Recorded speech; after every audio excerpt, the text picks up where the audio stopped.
Salut la famille, je suis Eric Martial Boujeka. Bonjour et bienvenue à cette autre vidéo. La vidéo d'aujourd'hui s'intitule La chimie mentale. La chimie mentale. Est-ce que vous avez déjà entendu parler de cela? Si oui, peut-être c'est dans les cours de développement personnel, d'ésotérisme, d'alchimie, de psychologie et tout ce qui est sciences humaines.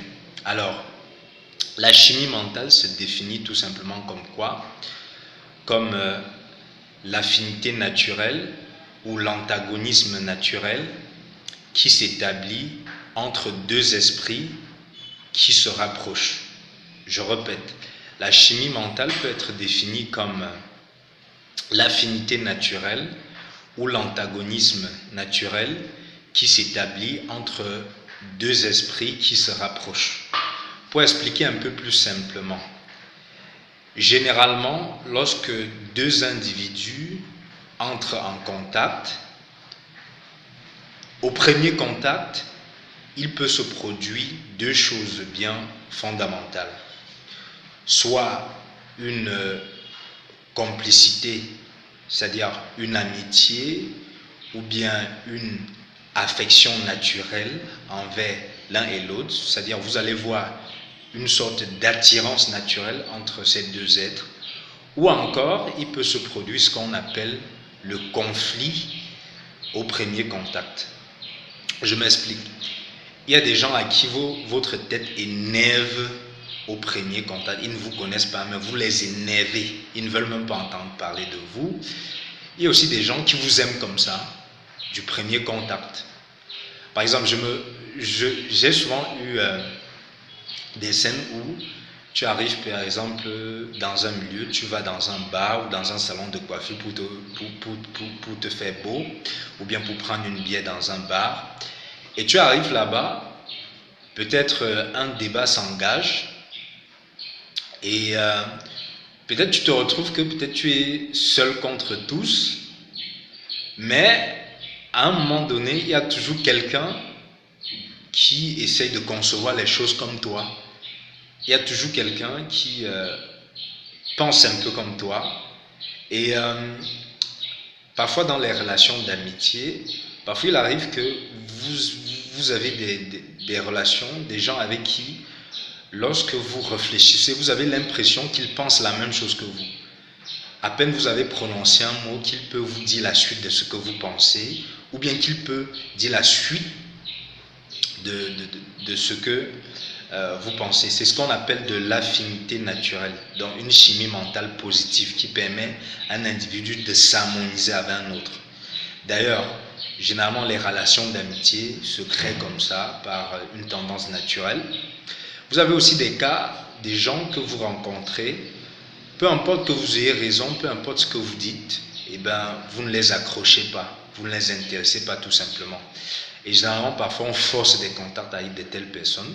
Et même si les relations s'établissent, sur le long terme, on va se rendre compte que ces relations ne perdurent pas. Alors donc, la chimie mentale fait la différence, par exemple, entre deux ou plusieurs esprits qui s'harmonisent naturellement ou bien qui se rejettent, se repulsent naturellement. Donc, c'est pour cela que vous allez vous rendre compte, par exemple, que la plupart des gourous du développement personnel, ceux qui veulent développer le mental et l'esprit de l'être humain, préconisent généralement de bien choisir son environnement et son entourage. C'est-à-dire que selon ce que vous voulez, si par exemple vous voulez faire du sport, on va vous demander par exemple d'aller vous inscrire dans un club de sport. Si vous voulez, je sais pas moi quoi, créer une entreprise, on va vous demander de marcher avec des entrepreneurs. Pourquoi? Parce qu'en marchant avec ces gens-là, il y a une sorte de chimie mentale qui se produit entre vous et qui permet que vous vous harmonisez. C'est-à-dire que vous formez un corps, et lorsque je parle de former un corps, les gens qui font l'armée savent ça. Vous formez un corps et puis vous réfléchissez comme si vous étiez une seule personne. D'ailleurs, c'est même ce qui est préconisé dans le christianisme. Vous allez voir que dans le christianisme, Jésus, par exemple, recommandait à ses disciples d'être un seul, comme lui, il était un seul avec Dieu le Père, un truc comme ça. Et vous allez voir que dans le christianisme, on exalte les gens à s'aimer, à avoir les mêmes pensées, les mêmes élans émotionnels, à avoir de l'amour les uns pour les autres. On prône l'unité. Alors maintenant, vous allez voir que la notion de chimie mentale fait aussi ressortir ce qu'on appelle les concepts tels que les âmes sœurs, les âmes jumelles, le prince charmant, les personnes qui nous sont destinées et tout et tout. Ça, c'est pour ceux qui croient en l'amour et tout et tout et tout et tout.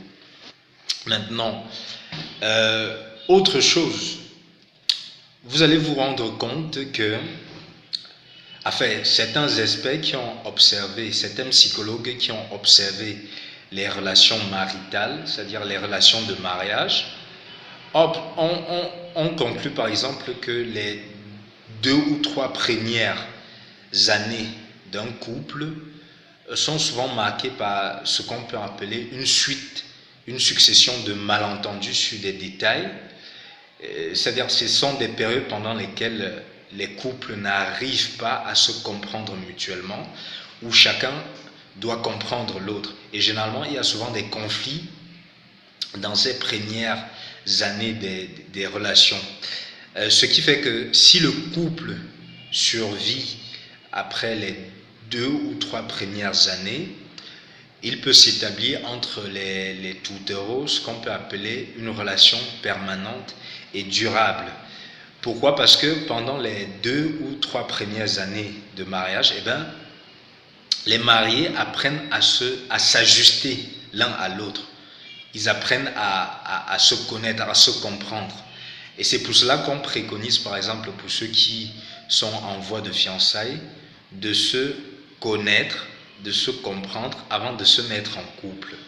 Alors, toujours dans les conséquences de la chimie mentale, certains psychologues ont estimé que un couple, par exemple, qui a déjà fait 15 ans de vie et plus, a tendance à se ressembler même physiquement.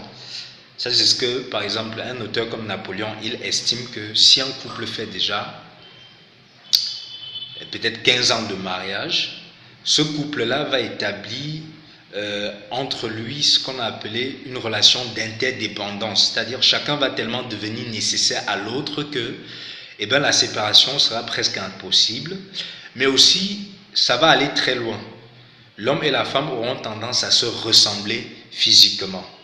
D'ailleurs, il y a même une notion qui est consacrée à cet effet. On dit souvent qui s'assemble se ressemble. Et là, on peut tirer la notion de fusion, de couple fusionnel. Alors maintenant, il y a maintenant cette tendance naturelle que nous avons à mimer ceux avec qui nous passons le plus de temps. Ça entre toujours dans la question de la chimie mentale.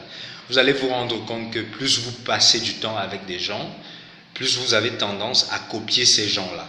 C'est pour cela que ceux qui écoutent par exemple un certain type de musique ont tendance à reproduire des comportements qui sont prônés par ce type de musique-là, que ce soit du rap, que ce soit du rock, que ce soit du zouk, du slow. Vous allez voir que des gars qui écoutent par exemple du rap ont tendance à être rebelles, à remettre en cause peut-être un modèle établi, à s'insurger contre un autre établi. C'est souvent des gens qu'on taxe de voyous, de rebelles, de violents et tout et tout. Et vous allez aussi vous rendre compte que des gens qui écoutent par exemple des musiques douces, par exemple comme le slow ou le zouk, ont un peu tendance à être plus câlin, à être plus doux, à être plus amical, à être plus compréhensif, à être plus dépendant émotionnellement parlant. Alors, on va finir cette vidéo sur la chimie mentale avec cette citation que j'ai paraphrasée de Brian Tracy, qui est un très grand gourou du développement personnel, je pense que c'est un Britannique. Il dit ceci: vous êtes la somme des 5 personnes avec qui vous passez le plus de votre temps. Vous êtes la somme des 5 personnes avec qui vous passez le plus de votre temps. Alors, si j'ai un conseil à vous donner à la fin de cette vidéo sur la chimie mentale, c'est de bien choisir ses amis et de bien choisir son environnement selon ce qu'on veut. C'était tout pour cette vidéo. On se retrouve prochainement pour une autre vidéo. Ciao.